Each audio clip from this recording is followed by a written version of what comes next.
اللہ قطرہ بھی نہیں دے سکتا، تب آپ کہہ سکتے تھے کہ آپ مشرک ہے، تب آپ کہہ سکتے تھے کہ آپ کافر ہے، مگر ہم یہ نہیں کہتے. ہم کہتے اللہ تو دینے کی قوت رکھتا ہی ہے، اس کے سوا کوئی دے ہی نہیں سکتا.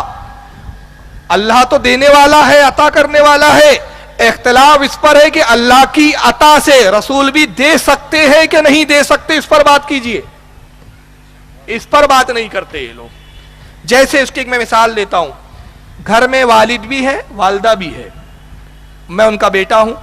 مجھے معلوم ہے کہ حقیقی کمائی گھر میں آتی کس کے ذریعے ہے؟ والد کے ذریعے. جو کچھ ملے گا والد سے ہی ملے گا، مگر اختلاف یہ ہے کہ امی بھی کچھ دے سکتی ہے کہ نہیں دے سکتی ہے، یا محض مجبور ہے.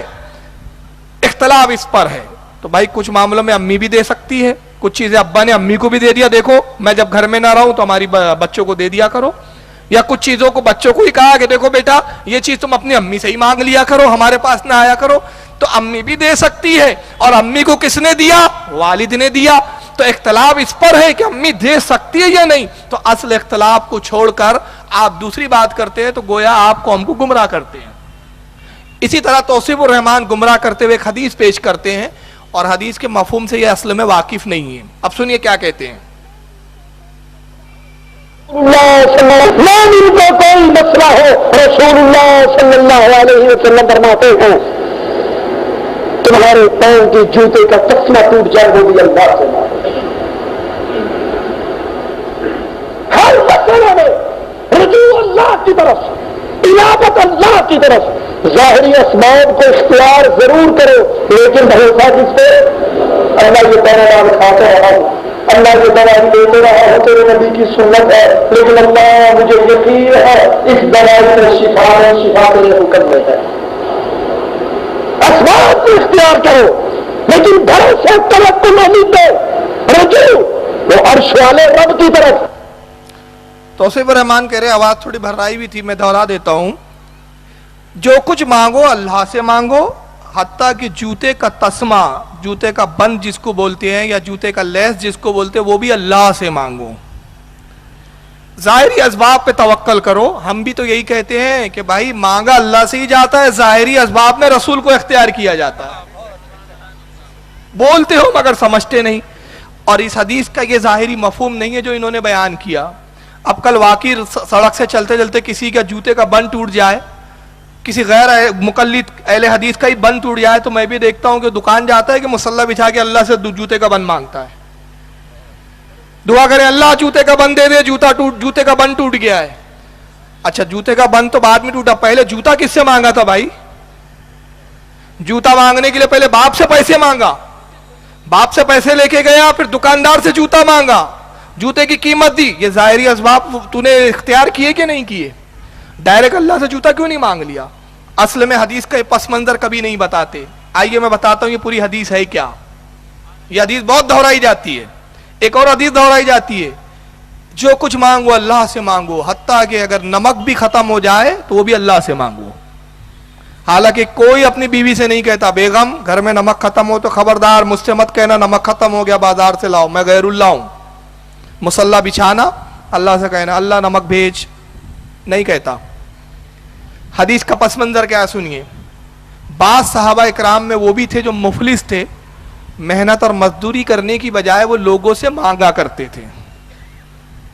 جیسے آج بھی ہمارے یہاں کچھ لوگ مانگتے ہیں ایک دوسرے سے، ارے یار کچھ دے دو، پیسہ دے دو، یہ دے دو. اللہ کے نبی نے ناراضگی کا اظہار کیا اور ارشاد فرمایا لوگوں اپنے ہاتھوں کو دوسرے کے سامنے نہ پھیلایا کرو. اے لوگوں اگر تم مفلس ہو تو توکل اور بھروسہ اللہ پہ کرو، حتیٰ کہ اگر تمہارے جوتے کا بند بھی ٹوٹ جائے تو وہ بھی اللہ سے طلب کرو. پس منظر کیا ہے؟ پس منظر یہ ہے کہ سوال کرنے سے منع کیا گیا، اور سوال کی برائی بیان کرنے کے لیے انتہائی مبالغہ سے کام لیتے ہوئے اللہ کے نبی نے مبالغے کے ساتھ ارشاد آیا کہ جوتے کا بند بھی ٹوٹ جائے، جوتے کا بند معمولی ہوتا ہے، نمک بھی مانگنا ہے تو اللہ سے مانگو، نمک بھی معمولی ہوتا ہے. یعنی معمولی چیز کے لیے بھی کسی سے سوال نہ کرو، کسی سے بھیک نہ مانگو. بھیک مانگنے کی ہم مذمت بتانے کے لیے اللہ کے رسول نے بتایا. اور حدیث کے راوی کہتے ہیں کہ پھر صحابہ اکرام کا یہ حال ہو گیا کہ بعض صحابہ جب گھوڑے پہ جا رہے ہوتے ان کا چابک گر جاتا تو وہ کسی سے یہ نہ کہتے کہ چابک اٹھا کے دے دو، کہ ڈرتے کہیں یہ بھی سوال میں نہ آ جائے. یہ اس کا پس منظر. جیسے قرآن و حدیث میں بہت ساری چیزیں سمجھانے کے لیے کہا گیا ہے. اللہ کے نبی نے ایک جگہ فرمایا لوگوں پانی کے اسراف سے بچو, اگر تم ندی پر کیوں وضو کیوں نہ بنا رہے ہو. اب بتائیے ندی پہ جب وضو بنائیں گے آپ تو پانی کا اسراف کہاں ہوگا؟ جتنے بھی بار آپ چہرہ دھوئیں گے پانی چہرے سے ہو کر چہرے سے مس ہو کے کہاں جائیں گا؟ ندی میں. پانی برباد ہو رہا ہے. لیکن نہیں, رسول اللہ نے مبالغہ آرائی, یہ مطلب اس کی اہمیت, پانی کی اہمیت ظاہر کرنے کے لیے فرمایا کہ وضو میں اسراف نہ کرو, اگرچہ تم نہر پر ہی کیوں نہ وضو بنا رہے ہو, ندی کے کنارے ہی کیوں وضو نہ کر رہے ہو. تو یہ بتانے کے لیے مقصد ہے. اس سے یہ مراد نہیں ہے معاذ اللہ کہ اب جوتے کا بن بھی واقعی اللہ سے ہی مانگے اور کسی غیر اللہ سے مانگ لیا تو مشرک ہو گیا. مگر آئیے حدیثیں تو کچھ اور بتاتی ہے کہ صحابہ کرام رسول سے جوتے کا بن نہیں بلکہ اس سے بڑی بڑی چیزیں مانگتے تھے. کیا مانگتے تھے؟ آئیے ذرا یہ حدیث دیکھیں, صحیح مسلم جلد نمبر 1 صفحہ نمبر 193 193, کتاب الصلاۃ, باب فضل السجود, سجدوں کی فضیلت کا بیان, حدیث نمبر 997 997. حدثنا الحکم بن موسیٰ ابو صالح, سند ہے, حدیث بیان کی حکم ابن ابی موسیٰ صالح نے. حدثنا حقل ابن زید, اور وہ کہتے ہیں انہوں نے حدیث سنی حضرت حقل ابن زید سے. قال سمعت الاوزاعیہ, اور انہوں نے کہا کہ میں نے سنا حضرت امام اوزاعی سے. قال حدثنی یحیی ابن ابی کثیر, اور وہ کہتے ہیں کہ ہم نے حدیث سنی ہے حضرت یحیی ابن ابی کثیر سے. حدثنی ابو سلمہ, اور انہوں نے حضرت ابو سلمہ سے سنا. حدثنی ربیعۃ بن قاب الاسلمی, اور وہ حدیث روایت کرتے ہیں, حدیث سنتے ہیں حضرت ربیعہ بن قاب اسلمی رضی اللہ تعالیٰ عنہ سے. یہ صحابی رسول ہے. قال, وہ کہتے ہیں حضرت ربیعہ اسلمی صحابی رسول کہتے ہیں ابھی تو مع رسول اللہ صلی اللہ علیہ وسلم, وہ کہتے ہیں کہ میں ایک رات نبی پاک صلی اللہ علیہ وسلم کی خدمت میں موجود تھا, حاضر تھا میں سرکار کی خدمت میں, سرکار کے گھر میں موجود تھا. فآتیتہ بوضوئہ وحاجتہ, اور میں نے نبی پاک کے وضو کے لیے پانی پیش کیا سرکار کو, اور حضور کی حاجت قضاء حاجت کے لیے میں نے پانی پیش کیا سرکار کی خدمت میں. اللہ کے نبی میری اس خدمت سے خوش ہو گئے. فقال لی سل, پس اللہ کے نبی نے فرمایا اے ربیعہ مانگ, کیا مانگتا ہے. اب یہاں جو عربی سے تھوڑی واقفیت رکھتے ہیں ان کو یہاں معلوم ہونا چاہیے کہ سل جو لفظ فرمایا اس کے معنی ہوتے ہیں مانگ, کیا مانگتا ہے. اور سل جو ہے اس میں تخصیص نہیں کی, میں اس کی شرح بھی آگے بیان کروں گا جو ملا علی قاری نے مرقات میں بیان کی. مطلقاً فرمایا, یہ نہیں کہا کہ کیا مانگنا ہے ان دائرے میں ان حدودوں میں مانگ, کیا مانگتا ہے, جو مانگنا ہے مانگ میں تجھے عطا کروں گا. اب یہ کہیں گا کون؟ جس کو اختیار ہو, ورنہ اگر ربیعہ نے ایسی چیز مانگ لیا جس کا اختیار ہی نہیں نبی کو, اور نبی کا یہ مت مانگ اس کا مجھے اختیار نہیں, تو پھر یہ سل کہنا فضول ہو گیا. نبی کے قول میں جھوٹ کا شائبہ آ گیا, جھوٹ پایا گیا, اور نبی جھوٹا نہیں ہوتا. تو نبی نے کہا مانگ, کیا مانگتا ہے. تو یہ جملے بتا رہے ہیں کہ نبی نے کس اعتماد سے کہا. کیوں؟ کیونکہ نبی نے پہلے فرما دیا تھا سارے خزانوں کا مالک میں ہوں, جتنے اللہ کے خزانے سب کا بانٹنے والا میں ہوں. تو جو بھی مانگے گا خزانہ الہی میں نہ ہو یہ ہو نہیں سکتا, اور جو کچھ خزانہ الہی میں ہے میں دے نہ سکوں یہ ہو نہیں سکتا. مانگ کیا مانگتا ہے. تو انہوں نے جوتے کا بن نہیں مانگا. توصیف الرحمان تو کہتے جوتے کا بن بھی اللہ سے مانگو, مگر انہوں نے کیا مانگا. صحابی تھے, اور صحابی بہت عقل مند ہوتا ہے. انہوں نے کہا فَقُلْ, تو وہ خود کہتے ہیں کہ میں نے عرض کیا أَسْأَلُوكَ مُرَفَاقَتَكَ فِي الْجَنَّةِ, اے اللہ کے نبی جنت میں آپ کا پڑوس چاہتا ہوں. جنت چاہتا ہوں نہیں کہا, جنت تو خود ایک نعمت ہے. جنت میں چاہتا ہوں, جنتی بننا چاہتا ہوں, یہ نہیں, جنت میں آپ کا پڑوس چاہتا ہوں. تو اللہ کے نبی نے کیا کہا, یہ میں کہاں سے دے سکتا ہوں.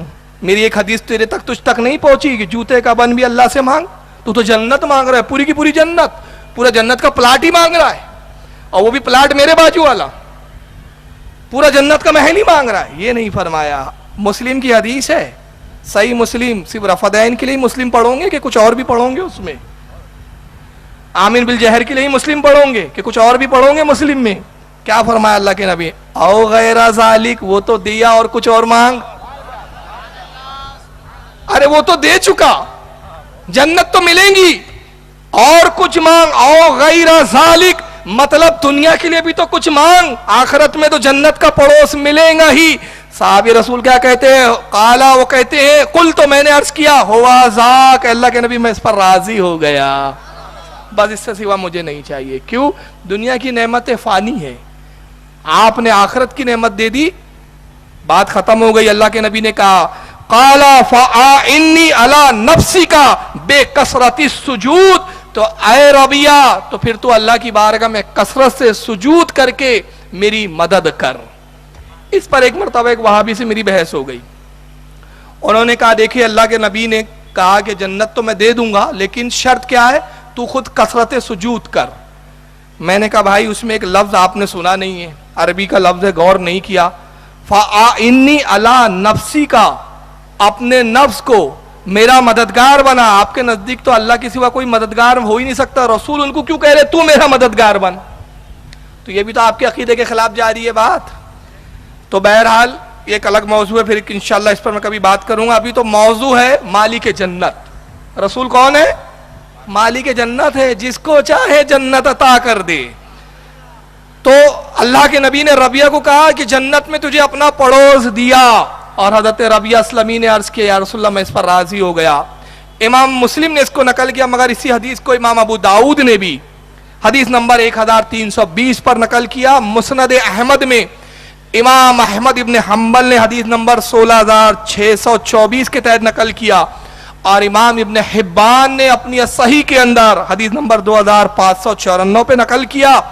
امام بہقی نے شعب الایمان کے اندر حدیث نمبر 4344 کے تحت نقل کیا, اور امام طبرانی نے معجم الکبیر کے اندر حدیث نمبر 4540 کے تحت نقل کیا. اس حدیث کی شرح میں, آئیے وہ اسکین پیج بھی میں دکھا دوں, اس حدیث کی شرح میں حضرت امام ملا علی قاری مرکات شرح مشکات میں کیا فرماتے, ذرا انہی کے جملے سنیں. اب بتائیے, یہ اپنے آپ کو سلفی کہتے ہیں, مگر سلف کے عقیدے پر یہ لوگ قائم نہیں ہیں. سلف تو ہم ہیں, سلف کے عقیدے پر ہم بزرگوں کے ماننے والے ہیں, اماموں کے ماننے والے.